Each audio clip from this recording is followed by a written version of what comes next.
খুব সহজে খুব মজাদার একটি শুটকির রেসিপি আপনাদের সঙ্গে শেয়ার করতে যাচ্ছি আজকে।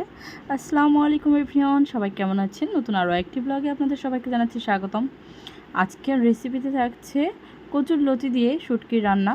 তো এখানে প্রথমে আমি পানি গরম করতে দিয়েছিলাম শুটকি ধোয়ার জন্য ভালো করে। তো ওটা ধুয়ে নিলাম, ওইদিকে ঠান্ডা করতে দিয়েছি পানি দিয়ে। আর এপাশে আমি প্যানে সয়াবিন তেল অ্যাড করে দিলাম, তারপরে পেঁয়াজ কুচি দিয়ে দিলাম, এরপর বাকি ইনগ্রিডিয়েন্টসগুলো দিয়ে দিব। জিরা দিয়ে দিলাম পরিমাণ মতো,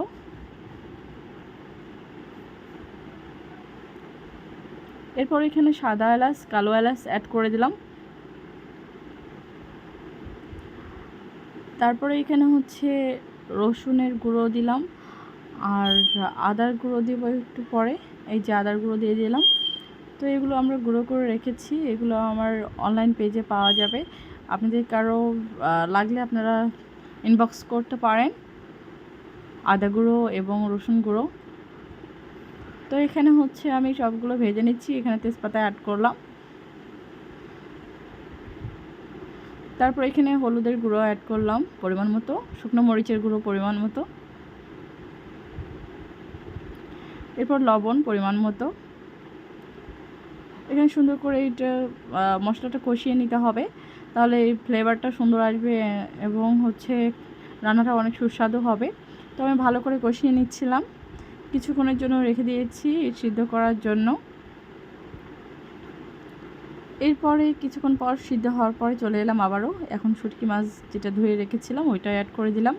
তো এইটা ভালো করে ভেজে নেব এই মশলার সঙ্গে, ভালো মতো কষিয়ে নিতে হবে, তাহলে এটির শুটকির যে ঘ্রাণটা তীব্র ঘ্রাণটা অনেকেই পছন্দ করে না, সেই ঘ্রাণটা চলে যাবে।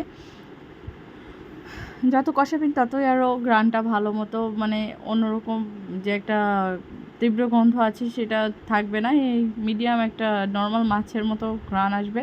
তো এখানে কচুরলতিটা আমি অ্যাড করে দিয়েছি। এখন এটা ভালো করে কষিয়ে নেব। কিছুক্ষণ কষিয়ে নেওয়ার পরে এখানে পানি অ্যাড করব, কয়েক মিনিট এভাবে কষিয়ে নেব।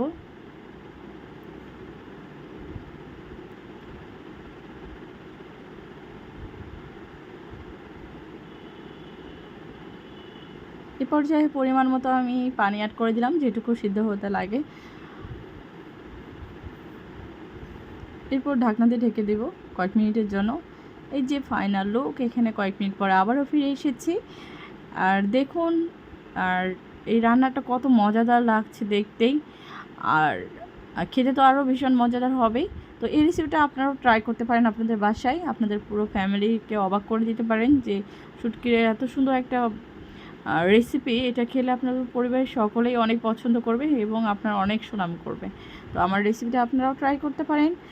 আর আমার রেসিপিটা যদি ভালো লেগে থাকে লাইক কমেন্ট শেয়ার এগুলো করে দিন। সবাই ভালো থাকবেন, সুস্থ থাকবেন, আমার জন্য দোয়া করবেন, আমার পরিবারের জন্য দোয়া করবেন। আপনাদের জন্য অনেক অনেক দোয়া ও শুভকামনা রইল। আর শুটকি প্রেমীরা অবশ্যই আমার এই রেসিপিটা ট্রাই করবেন। সবাই ভালো থাকবেন, আল্লাহ হাফেজ।